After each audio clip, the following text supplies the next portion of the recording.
Hey guys, welcome back to my YouTube channel. तो आज हम ड्रैगन किंग सीरीज को फिर से कंटिन्यू करने जा रहे हैं। तो जैसे कि हमने प्रीवियस एपिसोड में देखा था, वुलिन सोच रहा होता है कि मनी तो वेल आ जाएगी। इस सेमेस्टर मेका क्लासेस हैं, मेरे को प्रैक्टिस करना पड़ेगा। मैं जब मर्जी प्रैक्टिस कर सकता हूँ। अगर मेरे पास एक होगा तो मेरे को अपने मेका को बनाना पड़ेगा खुद ब खुद ही। तो एपिसोड नंबर 126 की स्टार्टिंग होती है। हमें मेका एसोसिएशन का सीन दिखाई देता है। वहाँ पे एक इंसान बैठा होता है, वो बोल रहा होता है कि हेलो, क्या तुम हमारे मेका एसोसिएशन को ज्वाइन करने के लिए यहाँ पे आए हो? वुलिन बोल रहा होता है नहीं, मैं एक येलो मेका को कस्टमाइज करना चाहता हूँ। इंसान बोल रहा होता है तुम्हें पता भी है कितना ज्यादा पैसा लगता है बच्चे, 1 मिलियन। वुलिन बोल रहा होता है कि हाँ मेरे पास इतने कंट्रीब्यूशन पॉइंट्स हैं। वो अपने कार्ड को दिखा रहा होता है आगे की तरफ। वो इंसान सोच रहा होता है 100 मिलियन, एक्चुअल में इसके पास 1.6 मिलियन कंट्रीब्यूशन पॉइंट्स हैं। ये इतना ज्यादा यंग लग रहा है, इतना रिच कैसे हो सकता है? इंसान बोल रहा होता है कि तुम्हें पहले रजिस्टर करना पड़ेगा कि तुम्हारी रिक्वायरमेंट्स क्या है। वुलिन बोल रहा होता है कि मेरे पास मेरे को एक लॉन्ग रेंज अटैक टाइप मेका चाहिए। आर्मर लाइट हो सकता है और थिन हो सकता है ताकि एनर्जी बचा सके। वो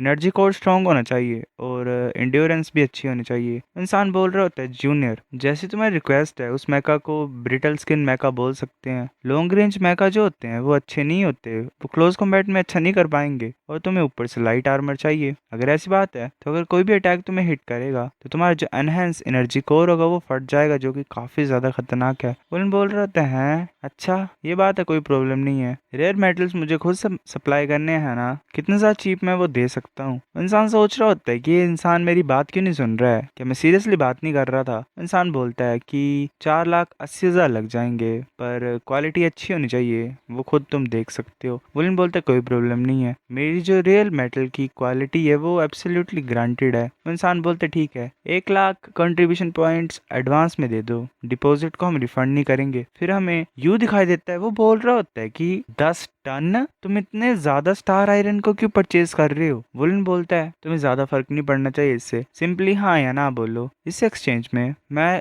हेल्प करूंगा तुम्हारे जेड सिल्वर को फोर्ज करने के लिए जब तुम्हारी मेका को जरूरत होगी। क्या लगता है तुम्हें? वो सोच रहा होता है कि ये डील तो अच्छी है। यू बोलता है कि ठीक है, पर 10 टन कुछ ज्यादा ही है, मेरे को पोर्शंस में डिवाइड करके 1 मंथ में तुम्हें ये देना पड़ेगा। वुलन डील कर लेता है उससे। फिर हमें जिजी दिखाई देता है, वो बोल रहा होता है कि क्लास मॉनिटर तुम बिजी थे क्या रिसेंटली? मैं तुम्हें पूरा दिन नहीं देख पा रहा था, तुम सोने के लिए रूम में भी नहीं आते हो। वुलन थका होता है, वो सोच रहा होता है कि सुबह क्लासेस, आफ्टरनून में फोर्जिंग, कल्टीवेशन जोन में जाना कल्टीवेट करने के लिए, इवनिंग में पर्पल डीमन आइस को, फिर सुबह प्रैक्टिस करना। मेरे पास टाइम कैसे होगा सोने का? वो बोल रहा होता है कि तुम्हें बाद में पता लग जाएगा। और एक और बात है, मैं तुम्हें एक चीज बोलने के लिए आया हूँ कि तुम्हें नेक्स्ट वीक मेका ऑपरेशन सीखना पड़ेगा, तो पढ़ना। बुलिन वहां से चला जाता है। जी सोच रहा होता है दोबारा चला गया, कुछ ज्यादा ही बिजी गए। फिर हमें मेका एसोसिएशन का सीन दिखाया था। बुलिन बोलता है क्या 3 लाख, इतने ज्यादा हाई कैसे? वो इंसान बोल रहा था जूनियर, तुम कुछ फोर्स यूज कर रहे हो, तुम एक येलो रैंक मेका क्यों नहीं कंस्ट्रक्ट कर लेते?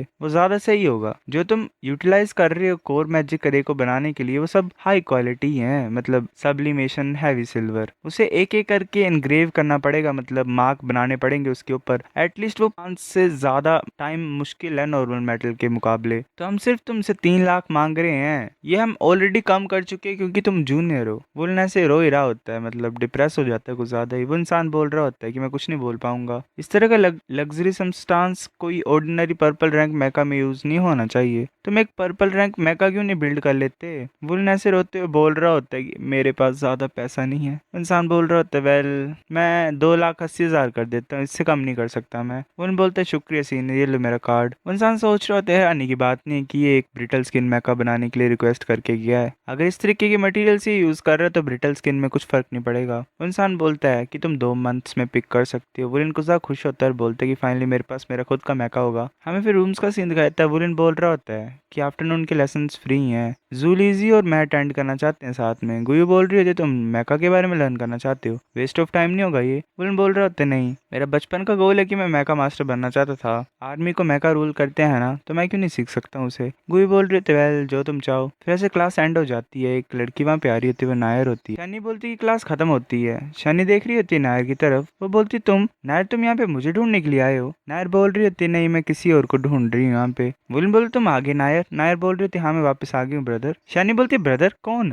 यांग बोल रहा होता है क्लास मॉनिटर के पास इतनी ज्यादा सुंदर यंग सिस्टर है, देखने से ये तो भाई बहन लग ही नहीं रहे हैं। लुओ बोल रहा होता है कि क्लास मॉनिटर की यंग सिस्टर कितनी ज्यादा सुंदर है। लुओ और यांग आ जाते हैं सामने और बोल रहे होते हैं कि तुमसे मिलके अच्छा लगा नायर, मेरा नाम लुओ है। यांग बोल रहा होता है कि मैं बेस्ट फ्रेंड हूँ क्लास मॉनिटर का। वुलन बोल रहा होता है कि यांग तुम कब से मेरे बेस्ट फ्रेंड बन गए? वुलन बोलते हैं कि नायर चलो चलते हैं, तुम्हें इनकी फिक्र नहीं करनी है। वो जा रहे होते हैं। नायर बोल रहे थे मुझे भूख लगी है ब्रदर, तुम आज क्या मतलब कौन सा फूड मुझे खिलाओगे? वुलन चला होता है और बोलते है कि तुम क्या खाना चाहते हो? यांग ऐसे रोते हुए बोल रहा होता है कि टांग वुलन के पास इतनी सा सुंदर सिस्टर कब से आ गई? मैं ये होप करता हूँ कि वो हर दिन हमारी क्लास में आए मिलने के लिए। इतनी सुंदर लड़कियों को देख के मतलब मेरी आंखें खुश हो गई हैं आज तो। गुयू कुछ ज्यादा गुस्सा होती है।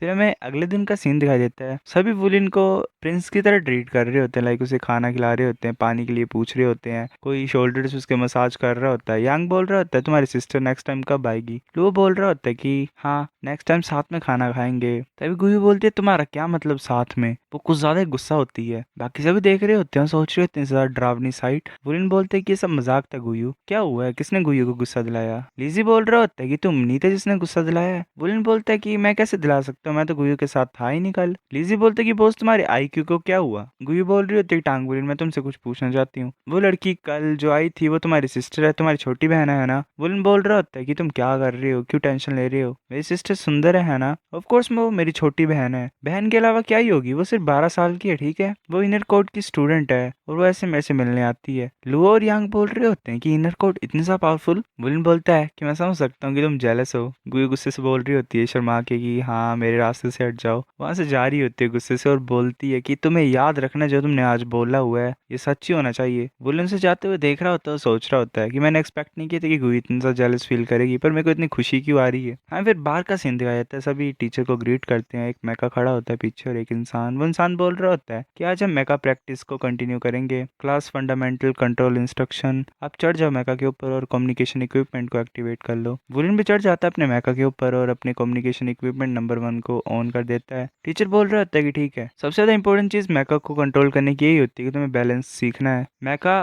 को ये सोचो कि ये तुम ही हो, तुम्हारी बॉडी का पार्ट है। एक इंसान बोल रहा होता है कि मैं स्टैंड नहीं हो पा रहा हूँ, वो कांप रहा होता है। टीचर बोल रहा होता है कि जो मैका असिस्ट सिस्टम वो कुछ ज्यादा सेंसिटिव है, अगर तुम थोड़ा बहुत भी गलत करोगे तो गलत हो जाएगा, इसीलिए कंट्रोल करने के लिए तुम्हें पहले बैलेंस करना आना चाहिए। चलो मैं कमांड करता हूँ, पहले अपने लेफ्ट फुट को उठाओ। फिर ऐसे टांग वुलिन की जो फिजिकल फिटनेस थी, मतलब 2 क्लासेस लग गए उसे नॉर्मली बैलेंस सीखने के लिए। वुलिन सोच रहा होता है कि मैका को कंट्रोल करना काफी ज्यादा मतलब इसमें फिजिकल एफर्ट्स लगते हैं, एक छोटी सी बॉडी की मूवमेंट को भी प्यार से करना आना चाहिए अगर तुम्हें मैका को अच्छे तरीके से चलाना सीखना है तो। ये अच्छी बात है कि मैं अकेला स्टूडेंट था फर्स्ट क्लास में जो गिरा नहीं और फिसला नहीं। टीचर बोल रहा होता है कि आज की प्रैक्टिस के लिए इतना ही, अब बताओ मुझे कौन कॉम्प्लेक्स मूवमेंट सिखाएगा? वुलिन बोलता है मैं ट्राई करता हूँ। टीचर सोच रहा होता है बच्चा कुछ ज्यादा अच्छा है, मैं मैका प्रैक्टिस कोर्सेज को सालों से सिखा रहा हूँ और ये पहला इंसान है मतलब फर्स्ट क्लास मॉनिटर है जो मैका सीख पाया इतनी जल्दी। वो बोल रहा होता है ठीक आओ इधर। वो बोलते हैं कि अच्छा है तुमने बैलेंस अच्छे से मेंटेन करके रखा हुआ है। वुलिन सोच रहा होता है कि चलो अपनी परसेप्शन को पूरे मैका में कवर करवा देता हूँ, मैका के साथ एक बन जाता हूँ। वैसे चल रहा होता है।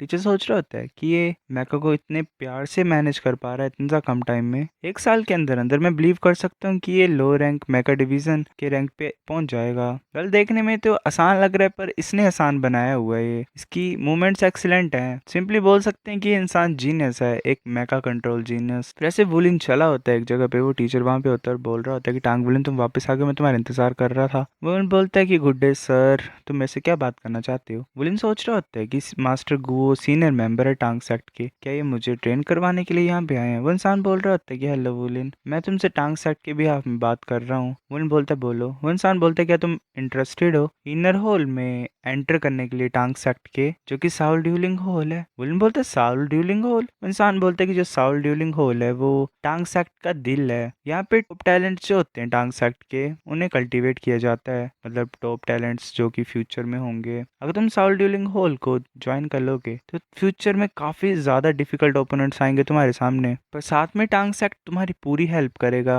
तुम्हें स्ट्रॉन्ग बनाने के लिए, तुम्हारी कल्टीवेशन को इम्प्रूव करने के लिए। हम तुम्हें साउल ड्यूलिंग होल में इसलिए डालना चाहते हैं क्योंकि काफ़ी टाइम हमने तुम्हें ऑब्जर्व किया है और वो चोंगटियान ने भी रिकमेंड किया हुआ है। मैं पर श्योर नहीं कि तुम क्या सोचते हो। वुलन बोलता है क्या तुम मुझे और बता सकते हो साउल ड्यूलिंग होल के बारे में मास्टर गो? गो बोल रहा होता है कि जो मैक्सिमम साउल ड्यूलिंग होल के मटेरियल्स हैं वो छिपाए हुए हैं, हम उसे रिवील नहीं कर सकते हैं जब तक तुम ज्वाइन नहीं करते हो। मैं तुम्हें पहले अपने मिशन के बारे में बता देता हूँ। पहली बात यही है कि हम जस्टिस के पीछे चलते हैं, हम ईविल को डिस्ट्रॉय करते हैं और लोगों को बचाते हैं। जो ईविल साउल मास्टर तुम मिले थे सबसे खतरनाक दुश्मन था। वुलन बोल रहा था इविल साउल मास्टर प्लीज मैं एंटर करना चाहता हूँ। जैसे इविल साउल मास्टर के बारे में सुनता है वो बिना झिझक के एंटर करने के लिए बोल देता है। गो बोल रहा होता है हंसते हुए वेलकम, मेरे साथ चलो मैं तुम्हें बाकी बातें बाद में बताता हूँ, मतलब चलते चलते बताता हूँ। हम बताया जाता है कि जो मेंबर्स होते हैं साउल ड्यूलिंग होल के उन्हें फाइटर्स बोला जाता है। ये 4 रैंक में डिवाइड किए जाते हैं, व्हाइट, येलो, पर्पल और ब्लैक। साउल ड्यूलिंग होल में करंटली 200 मेंबर्स हैं। जो फाइटर्स होते हैं वो 3 मिशंस हर साल करते हैं और जो अभी भी स्कूल में है उनको